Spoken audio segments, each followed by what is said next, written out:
É do senso comum que entregar uma rosa vermelha de presente para alguém é um sinal de amor, uma mensagem sem palavras que declara paixão.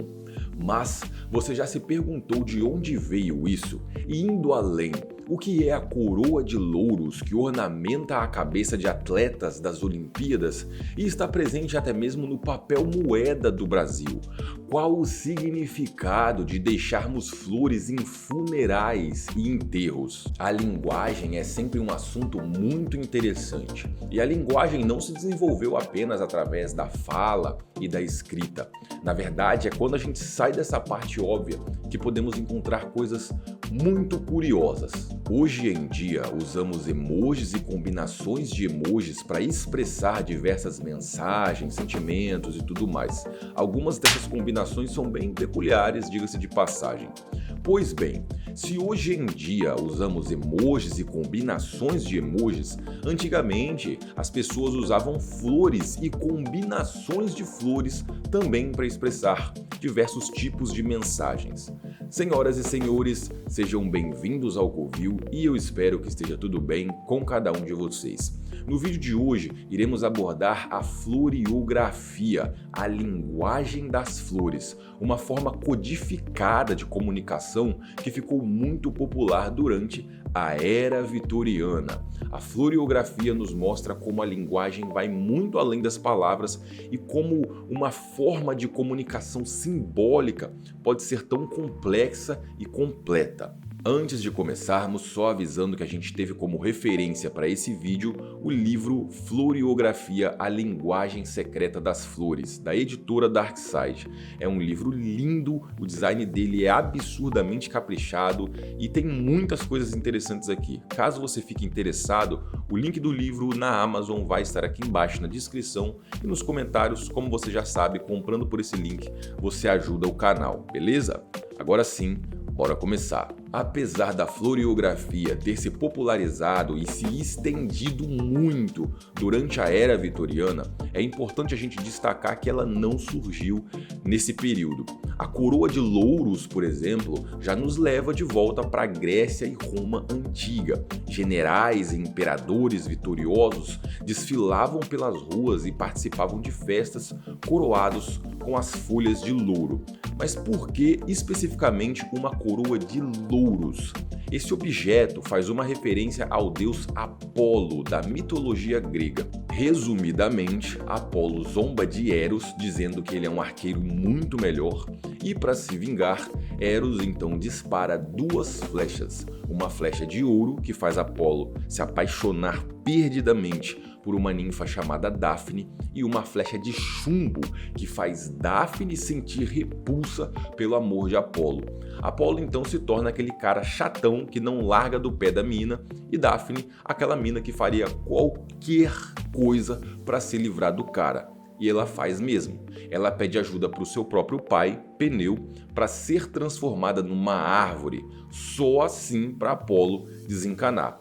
Peneu então transforma a própria filha, a Daphne, num loureiro, e Apolo, ainda apaixonado, declara o loureiro como a sua árvore sagrada e passa a usar suas folhas como uma coroa. Acontece que, apesar desse episódio meio zoado na vida de Apolo, ele também é conhecido por muitos feitos incríveis, feitos gloriosos.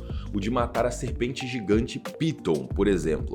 Então essa coroa de louros passou a ser um símbolo de honra, de glória, de conquista, de grandes feitos. E o que eu quero mostrar para vocês com toda essa história é que as flores na floriografia, elas não são escolhidas aleatoriamente.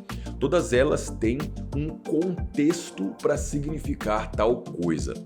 Pois bem, a floriografia então existe desde muito antes da Era Vitoriana.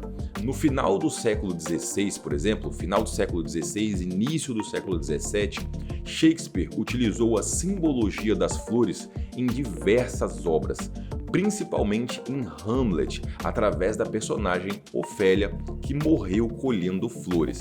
Tem vídeo no canal falando sobre essa personagem e esse quadro que vocês estão vendo é uma história incrível.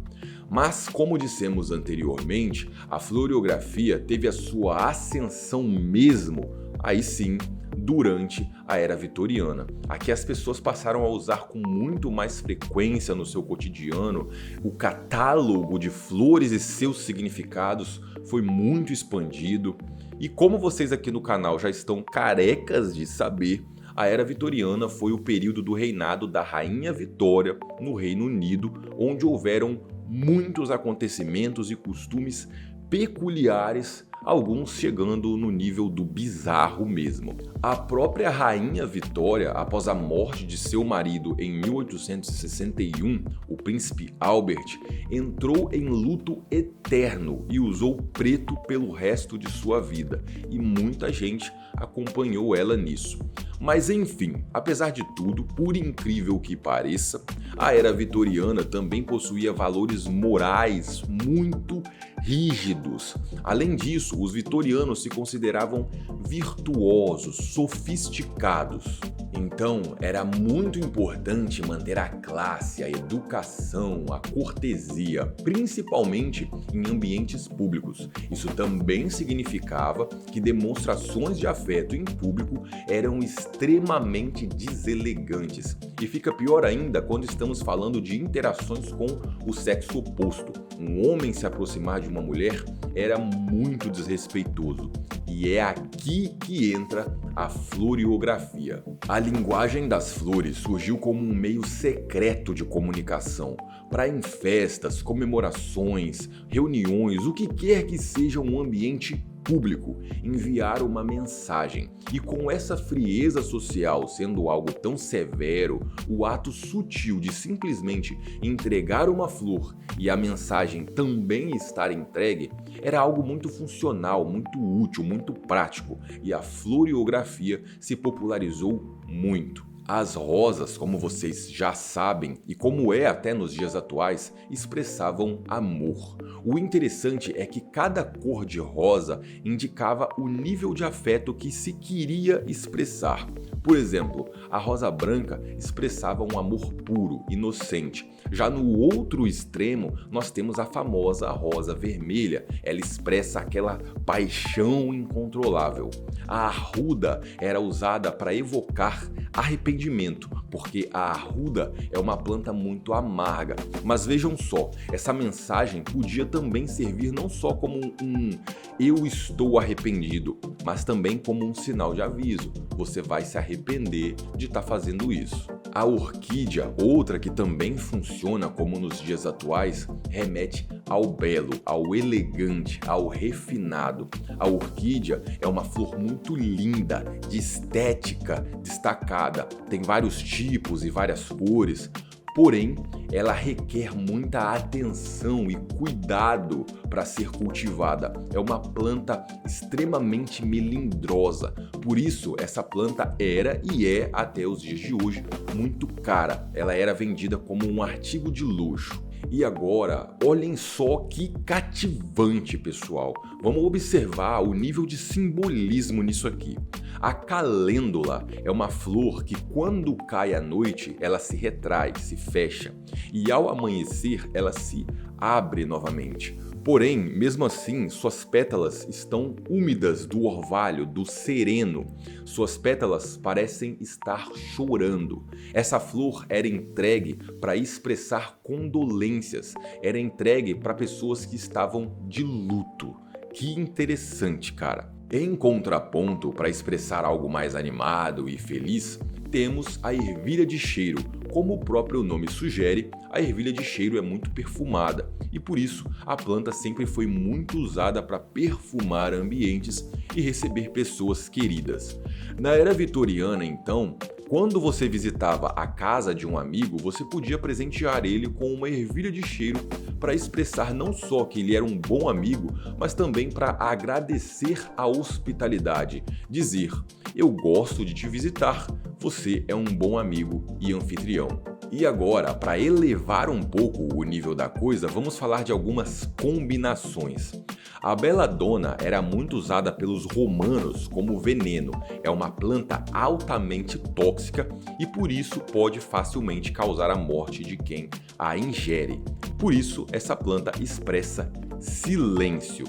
A Colombina remete a uma personagem de mesmo nome que era muito presente nas formas iniciais de teatro. Colombina era fofoqueira, logo, uma das mensagens da planta tem significados parecidos, de fofoca. No século XVII, Charles Plumier, botânico francês, nomeou a planta begônia em homenagem a Michel Bigon, um político e colecionador de plantas, também francês.